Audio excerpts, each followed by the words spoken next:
I've tried tons of handheld PCs, and the one thing that drives me crazy about almost all of them is Windows. As of right now, Windows on a touch screen or on a small screen is just kind of a terrible experience. This is the Lenovo Legion Go S, and it is the first handheld PC that is not made by Valve that ships with SteamOS. And there's a lot to love about it. I love the UI on SteamOS. I love that desktop mode is optional. I love the big ass screen that this thing has. And I love the ergonomics. Like I said, there's a lot to love, but it isn't perfect. So let's talk about what I like, what I don't like, and I'll leave it up to you to decide if this is the device for you. Before we go further, you should be aware that Lenovo is sponsoring this video, and by that, I mean that they sent me these units for free. No money changed hands, but what that means is that they are getting production priority and the ability to preview this video beforehand. So I suggest that in addition to this video, make sure that you check out some non-sponsored videos before you make your buying decision. But if you do decide to pick one up, come back and use my link so Lenovo knows that I sent you. Now, let's get into it. Okay, so first of all, they sent me two of them. They sent me the one with the Z2 Go chipset, which retails for $599.99, as well as the one with the Z1 Extreme chipset, which retails for $829.99. The externals are identical for these two models as far as I can tell. In fact, it's almost impossible to tell them apart without turning them on. So let's talk about what's the same about them, and then we'll talk about the internals. On the top of the device, we've got two USB-C ports. Both of them are USB 4 with power delivery 3.0 and DisplayPort 1.4. You also have your volume buttons here, as well as your power, which has little LEDs around it. Those of you that have used the original Legion Go, you know what this is for, and I will explain it later on in the video. You also have a 3.5mm headphone jack and your fan exhaust. Switching over to the bottom of the device, we have our SD card port. On the back, we have our extra back paddles, which are remappable in Steam input, and the trigger locks. These let you switch from an analog trigger to a digital trigger. On the front, we have our joysticks, which feel a little bit tighter and more resistive when compared to the original Legion Go, but I've also used the Legion Go a lot, so perhaps those sticks are just a little more worn out. I'm not sure at this point.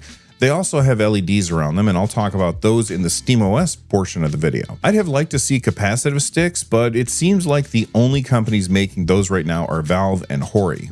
Then we've got the face buttons, which feel a lot like DualSense buttons. They are a little bit less clicky than the ones on the original Legion Go, but I do like them a lot. Below the left joystick, we have a disc-shaped D-pad. This D-pad is S tier. I am biased as I prefer disc-shaped D-pads. Here's my test that I invented all on my own. I call it the iron meat test. Here's how it works. You press down on the D-pad and then you rock your finger back and forth to see if your character starts moving.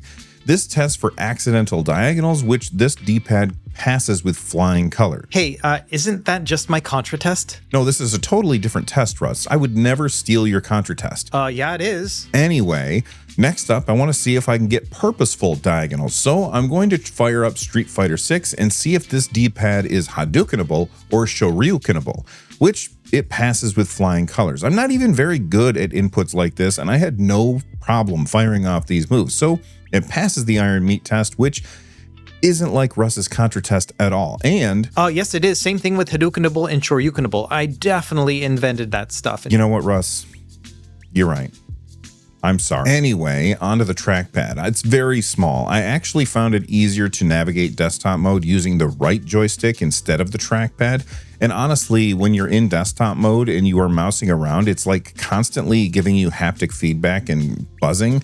I was going to try and find a way to turn that off in desktop mode, but then Valve published an update and it made the trackpad stop working in desktop mode. This is clearly a software issue, not a hardware issue, because it was working fine yesterday. The trackpad does show up in Steam Input, but I'm going to talk more about that in the Steam Input part of the video. The Steam buttons and quick access menu buttons are right here. I do feel like I kind of have to reach to hit them, but you don't press them often enough for that to really matter. And it actually might be viewed as a good thing, as you're less likely to hit them accidentally. My favorite thing about this system is the screen. It's a huge 8-inch screen, which is smaller than the original Legion Go, but is still really roomy with a native resolution of 1920 by 1200 and VRR. I know that once the Switch launched an OLED version and then the Steam Deck launched an OLED version, a lot of people They just want OLED for everything. And I'm here to tell you that this is a really good panel. And for lower powered devices like PC handhelds like this, VRR is, in my opinion, way more important than OLED, provided you have a good panel. And this is a good panel. If you're unfamiliar with VRR, I'm going to explain. Game performance can be measured using frame rate, how often a game has to draw a new frame so that it can show you. Screens can be measured with refresh rate, how often a screen has the ability to display a new frame on screen. When the frame rate equals the refresh rate, everything is nice and smooth, and when it isn't, then tearing starts to happen and things start to feel more jittery. A variable refresh rate display looks at the frame rate of the game and then adjusts the refresh rate of the screen or panel in order to match that. So even if the frame rate dips, you're much less likely to notice those frame dips unless you're Digital Foundry or you have a frame time graph on your screen, which is easy to do on a device like this. And I will show you how that works in my benchmark section. But right now, OLED panels with variable refresh rate are pretty expensive, so it's understandable why most manufacturers are avoiding using them at this point. With lower powered devices like this, you are way more likely to experience dips in frame rate, which makes variable refresh rate way more appealing. But if you are somebody who is ride or die for OLED, then you may want to wait and see what happens in the future, because maybe the price of OLED VR displays will come down in the future, though probably not anytime soon. On either side of the screen, we have our speakers, which are front facing. This is different than the top facing speakers on the original Legion Go. I've set up a mic here to show you the difference in audio for each of them.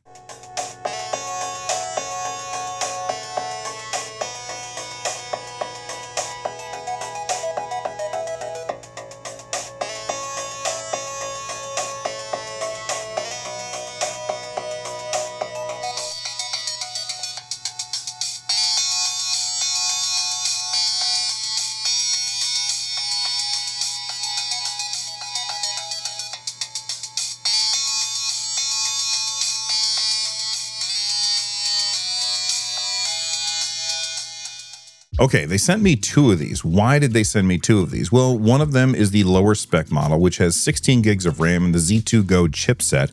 The other one has 32 gigs of RAM and the Z1 Extreme chipset. This is no fault of Lenovo's, but AMD's nomenclature for their chips is very confusing. So let me explain. The Z1 Extreme chipset is the same chipset that's in most PC handhelds, including the Lenovo Legion Go. Most people would assume that the Z2 Go chipset is more powerful because, bigger number better. But it's actually a less powerful chip, which is why it's paired with the lower RAM model.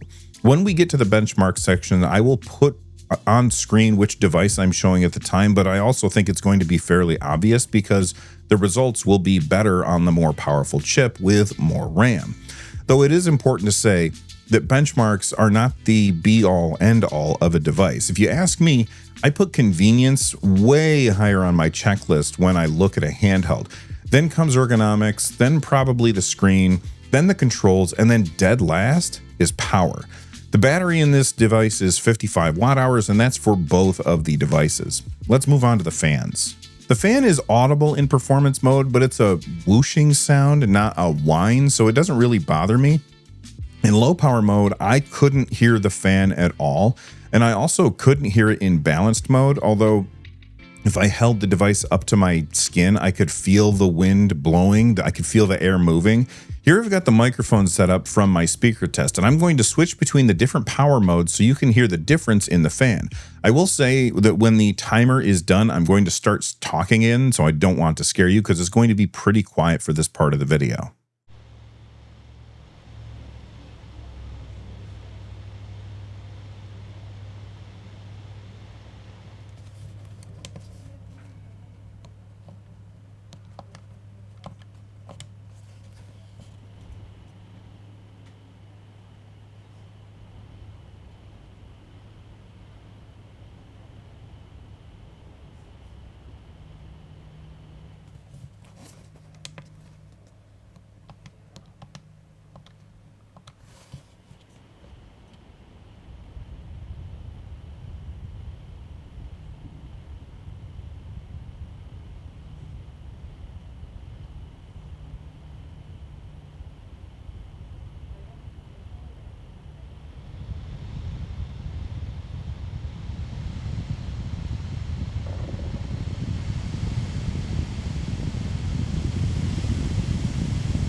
This is the first non-Steam Deck device that ships with SteamOS. I'm seeing some weirdness, which I am going to chalk up to SteamOS weirdness and not necessarily hardware related. One thing that I ran into is I tried to install Shadow of the Tomb Raider, for example, for benchmarking, and when I clicked on the install button, absolutely nothing would happen. There were a few other games that wouldn't work either, including Assassin's Creed Valhalla and Borderlands 3.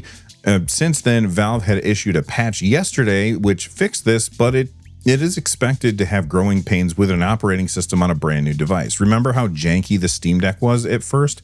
When launching Shadow of the Tomb Raider, I also got a message that I'd never seen before saying that my Linux version wasn't compatible with the game. I also got a message saying that my current CPU governor would be impacting my performance. Once I had the game running, it also wouldn't show the gamepad prompts, and if I touched the touchscreen, it would show the keyboard and mouse prompts, but not gamepad. I'm not sure if this is an issue with this build of SteamOS or it's an issue with the game, but I don't think it has anything to do with the hardware. In fact, I've been told the same thing is happening on the OLED version of the Steam Deck, although I didn't bother to install it to find out because I didn't want to wait for the download. But if you're a fan of SteamOS with its optional desktop mode, this feels exactly like SteamOS on the Steam Deck. Here you can see Valve's new SteamOS compatibility rating. When I try and install software that isn't compatible, it tells you, and you can see that we have these little blue check marks on the bottom right corner of game art to let you know which games are and are not compatible with SteamOS. Let's check out the quick access menu. As you would expect, in the quick settings menu, you can adjust the brightness, the audio, the microphone. You can turn various switches on and off. I expected in this section that I would see controls for the LEDs that go around the sticks, but there's nothing here. I looked all through the settings and I couldn't find any way to control that. It seems like SteamOS just doesn't support that yet. I asked Lenovo about this and they said that they're hoping for some updates from Valve, but they said that there's an issue with triggers and the RGB would likely be a few weeks before they get those things ironed out, which is fine to me. I don't like LEDs on my systems anyway, but if you like LEDs, I don't think that there's any way to actually turn them on yet. Speaking of LEDs, there is one on the power button, which just like the Legion Go shows you which mode you're in, which brings me to the Performance tab. In the Performance tab, you have the settings that you would expect to see there. This is where you can set the performance profile. You have 4 options. You have low power, balanced, performance, and custom. I'll come back to performance later on in the video. Scrolling down, you can see that you can change the frame limit of our games, or you can disable the frame limit. This right here is new. We can enable or disable variable refresh rate on our display. One of the main advantages that SteamOS has over Windows, in my opinion, is sleep-wake functionality. I am running into 0 issues with sleep-wake on this device. All you have to do is press the power button, just like you do on a Nintendo Switch or a Steam Deck, and when you press it again, it comes right back to where you were when you left off. One of the advantages of Lenovo partnering with Valve on this is that we now have full support for the system using Steam Input. On other devices or controllers that aren't officially supported by Valve, you run into issues where the system thinks you're using an Xbox controller or something.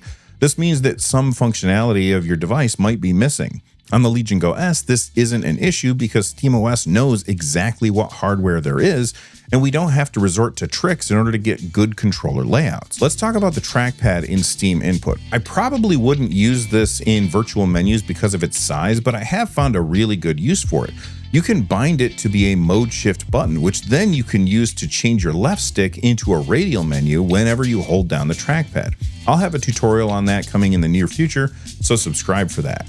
One thing I was really excited for were the trigger stops. I've gotten used to these on my DualSense Edge controller for my PS5. They let you change from analog to digital input on your triggers. Now, Steam Input, you can do this in software by changing it to a hair trigger input, but you can still do the full pull of the trigger. So even though the input fires instantly, I still end up pulling the trigger all the way. With trigger stops, it allows you to stop faster, which means you can pull off more single shots faster. So for example, in Borderlands 3, it's a shooter. I don't need analog triggers for that, so trigger stops on. But watch this. When I pull the trigger in order to activate gyro, the gyro activates, but I have to pull the trigger just a little bit harder in order to look down my scope. It's really strange. I never would have noticed it without the trigger stops, but it makes me far less likely to use them, which is disappointing.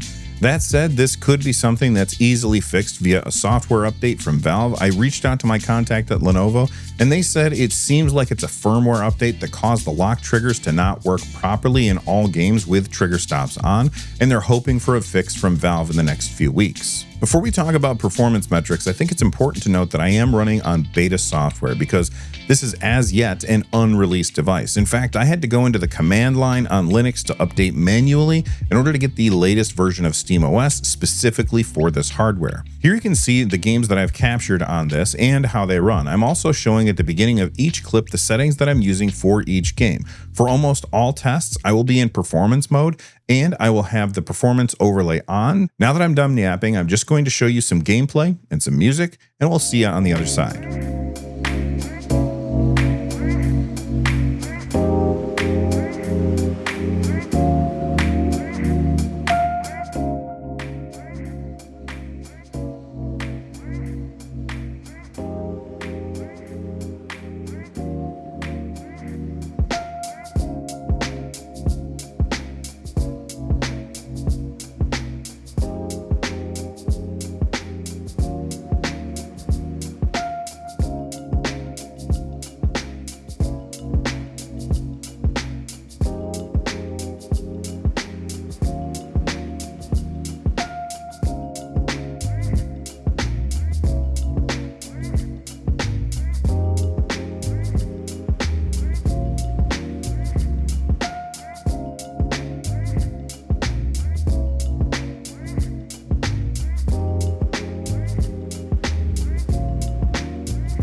Before we finish up, I wanted to show what kind of battery performance you're going to get if you go into the custom profile and lowered your TDP all the way down to the lowest that it can go.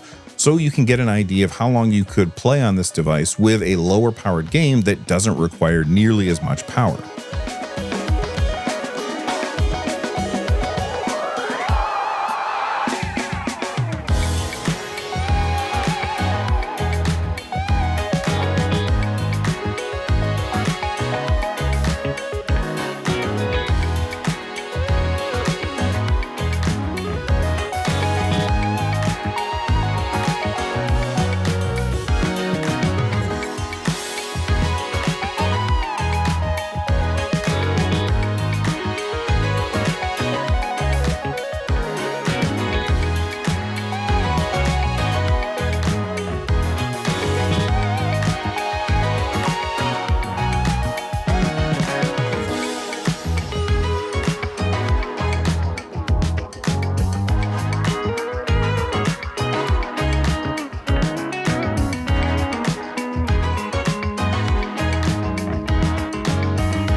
So what do you think about the first non-Valve device powered by SteamOS? Let me know in the comment section down below that like button, and I'm sure we're going to be talking about this further on the next episode of the podcast, so make sure that you subscribe and turn on the notifications for that.